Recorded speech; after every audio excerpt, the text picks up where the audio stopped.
Question क्या कर रहा है, देखिए बहुत ही इंपॉर्टेंट प्रश्न है क्वेश्चन, बहुत इंपॉर्टेंट, कि सिद्ध करें कि मूल बिंदु पर वक्र 2y² और x³ y² और 32x एक दूसरे को समकोण पर काटते। One of the best important question है। यहां देखो बच्चों, सबसे पहले दिया गया क्या है, 2y², ध्यान देना बच्चों, क्या दिया बच्चों, 2y² इक्वल टू x³ दिया है, ध्यान दीजिएगा। अब देखो इसको डिफरेंशिएट करेंगे, differentiate with respect to x। देखो 2 dy² by dy into dy by dx is equal to, अब देखो dx³ बाय क्या हो गया dx। अब देखना बच्चों, ध्यान देना, फिर देखो y² का डिफरेंशिएशन 2y, तो 2 आगे आ जाएगा, 2 गुने 2y, फिर क्या हो गया dy dx इक्वल टू क्या है x³, x³ का डिफरेंशिएशन 3x²। अब देखना बच्चों, ध्यान देना, तो आपका 2 दूनी क्या हो गया 4y, तो dy by dx equal to हो गया 3x²। ये भाग लग जाएगा, बटे में क्या हो जाएगा 4, बटे में क्या हो जाएगा बच्चों 4y हो जाएगा। अब देखो यहां पे साफ करें, मूल बिंदु पर साबित करना कि ये दोनों एक दूसरे पर लंब बना करके होती है। तो मूल बिंदु का निर्देशांक क्या होता है, हम जानते हैं कि ऑरिजिन का जो कोऑर्डिनेट होता है, मूल बिंदु 0 0 होता है ना, होता है। इसका मतलब x का भी मान 0 और y का मान 0, इसलिए dy बाय dx बराबर 3 इंटू x का स्क्वायर है तो 0 का स्क्वायर बाय 4 इंटू y का वैल्यू क्या 0। तो अब देखिए बच्चों, ये पहला ढाल हो गया, ये जो है m1 मान लीजिए, यानी dy बाय dx स्क्वायर, तो ये 0 यानी 0, पहला क्या ढाल हो गया बच्चों 0। अब देखिए दूसरा इक्वेशन क्या दिया है बच्चों, ध्यान दीजिएगा, दूसरा इक्वेशन यहां पे दिया है, देखिए क्या बच्चों, y² equal to 32x, y² equal to क्या दिया बच्चों 32x। अब देख बाबू, इसको भी अब डिफरेंशिएट करेंगे, differentiate with respect to x, तो dy² by dy into dy by dx equal to 32x है 32 dx बाय dx। अब देखो dx कैंसिल, y² का डिफरेंशिएशन 2y dy dx। अब देखो बच्चों इक्वल टू 32। अब देखना पुत्रो, अब देखना, ये क्वेश्चन इतना लाजवाब है कि कह नहीं सकते हैं। dy by dx equal to बच्चों 32 बाय क्या हो गया 2y।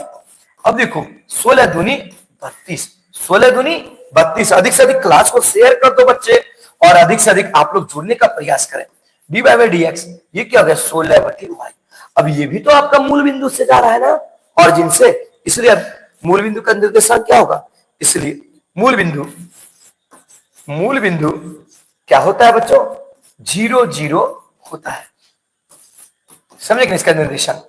इसलिए यहां पे तो x नहीं है, यहां पे y केवल है, इसलिए y का मान लेंगे 0, dy बाय dx इसको दूसरा ढाल मान लो, यानी m2 बराबर यानी 16/0, समझे कि नहीं 16/0। अब देखो 0 से किसी को भी भाग देंगे तो क्या हो जाएगा इनफिनाइट, यानी m2 बराबर इनफिनाइट, यानी एक जो ढाल आया वो 0 और दूसरा क्या है इनफिनाइट।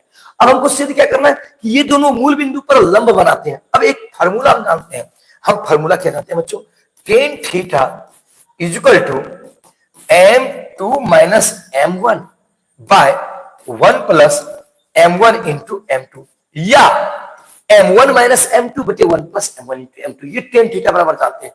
अब देखना बच्चों, tan थीटा बहुत इंपॉर्टेंट प्रश्न है, tan theta equal to m2, तो m2 का मान कितना है इनफिनाइट, माइनस m1 का मान क्या आया है, देखो बच्चों m1 का मान क्या आया बच्चों, देखो m1 का मान 0 आया है, m1 की जगह पर हम 0 पुट कर देंगे, फिर देखो बाय 1 प्लस m1 का मान कितना है 0, m1 का मान कितना है 0, और 0 गुना m2 का मान कितना है इनफिनाइट। अब यहां देखना बच्चों, देखो बच्चों इनफिनाइट में क्या होता है अनंत, तो tan theta equal to infinite minus 0, infinite हो गया, क्योंकि अनंत में से यदि लौटा कुछ भी घटेगा तो अनंत होगा, फिर बटे 1 प्लस 0 इंटू इनफिनाइट, तो 1 प्लस 0 हो गया कि 0 इंटू इनफिनाइट, तो इसका मतलब नीचे आपका क्या है केवल 1 है, नीचे आपका क्या है 1। अब देखना है बच्चों, तो यहां देखना है बच्चों, यहां देखिएगा tan थीटा इक्वल टू यहां केवल इनफिनाइट बच गया। अब आप बताइए मुझे tan theta is equal to infinite. Tan कितना डिग्री का मान इनफिनाइट होता है, अनंत होता है, यानी 10 90 डिग्री का, यानी 10 π/2 का। 10 90 डिग्री का मान इनफिनाइट होता है कि नहीं? इसलिए देखो थीटा की जगह पर क्या आ गया, π/2। थीटा बराबर क्या हो गया, π/2। π/2 मतलब 90 डिग्री। अतः बताओ ये समकोण यदि मूल बिंदु पर वो चीज कर रहे हैं तो यहाँ पे 90 डिग्री कौन बना रहा है कि नहीं, बताओ। आ गया ना 90 डिग्री, प्रूव हुआ ना, प्रूव हुआ ना बच्चों। ये क्वेश्चन गलत थे, समझे, इसको सुधार कर दिए। अब देखो बच्चों, यही ना क्वेश्चन कह रहा था, क्या क्वेश्चन कह रहा था बच्चों, क्या कह रहा था कि सिद्ध करें कि मूल बिंदु पर वक्र 2y² बराबर x3 y² 32x एक दूसरे को समकोण पर काटते हैं। इसका मतलब दोनों के बीच कोण कितने डिग्री का आना चाहिए, 90 डिग्री का। देखो 90 डिग्री का कोण हो गया, हुआ ना बच्चों, 90 डिग्री का कोण हो गया, हुआ ना। चलिए बच्चे समझ में आई सभी को।